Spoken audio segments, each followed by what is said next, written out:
શકીએ છીએ કે સરસ્વતી નદીમાં પાણી પણ છોડાશું, સરસ્વતી નદી 12 માસ વહેતી કરી દઈશું. કેમ કે સરકાર અમારી આવવાની. તો આપણે તો આપણા પ્રશ્નોનું હલ જોઈએ, અને આપણા પ્રશ્નોનો હલ આવી જાય તો આપણે બીજું જોઈએ શું? ત્યારે અહીં ઉપસ્થિત અને જો ભાઈ સમાજ સમાજ સમાજ કરીને ક્યાં સુધી તો સમાજ હોય તો બીજો સમાજનો નતો તમે હોતા સમાજ અને બીજા હોતા સમાજ નહીં. એમને જે કરવું એ કરાય. આવું હોય ખરું? હા, આ એક ક્ષત્રિય જ છે ને, આ ક્યાં પારકા? આ પારકા થોડા જ. અને જો ભાઈ હવે વિકાસની રાજનીતિ નક્કી કરવાનો સમય આવી ગયો છે. ક્યાં સુધી સામા પવને ઉપણ કરશો? દરેક સમાજોએ સરકારની વ્યવસ્થા અને સરકારના લાભો લીધા છે, તો તમારે હવે ક્યાં સુધી? હમણાં એક ભાઈ આવે છે, આપણા જ આગેવાન છે, જ્યારે આવે ત્યારે કે કાઢો પેલી કાટ ખાઈલી. કોના માટે કાઢવી ખબર નહીં.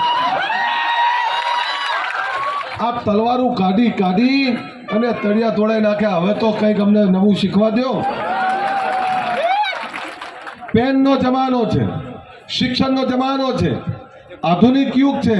બાળકોને સારું શિક્ષણની વાત કરાય, બાળકોને ક્યાંક વિદેશ ભણવા જવાની વાત કરાય, પણ એમની સસ્તી રાજનીતિ માટે તલવારો કાઢવાનું કીધું.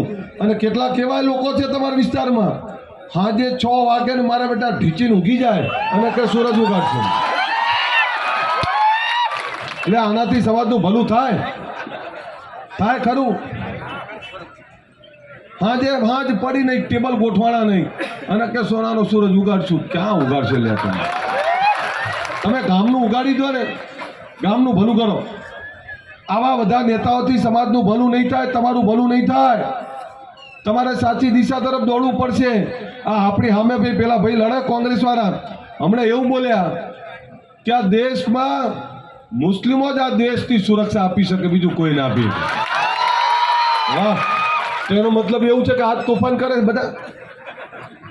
અરે મુસ્લિમોના નહીં, બહુ સાચું કહું તમને, આ કોઈના નહીં.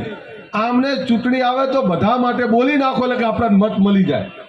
હું તો મુસ્લિમ સમાજને કહું છું કે આ તમારા ભલું નહીં કરતા.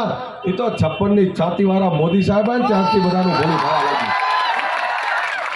તમને તો ગરીબના ગરીબ રાખ્યા, તમને તો તોફાનો જ દિશા આપી. આ ભારતીય જનતા પાર્ટી મોદી સાહેબ આયા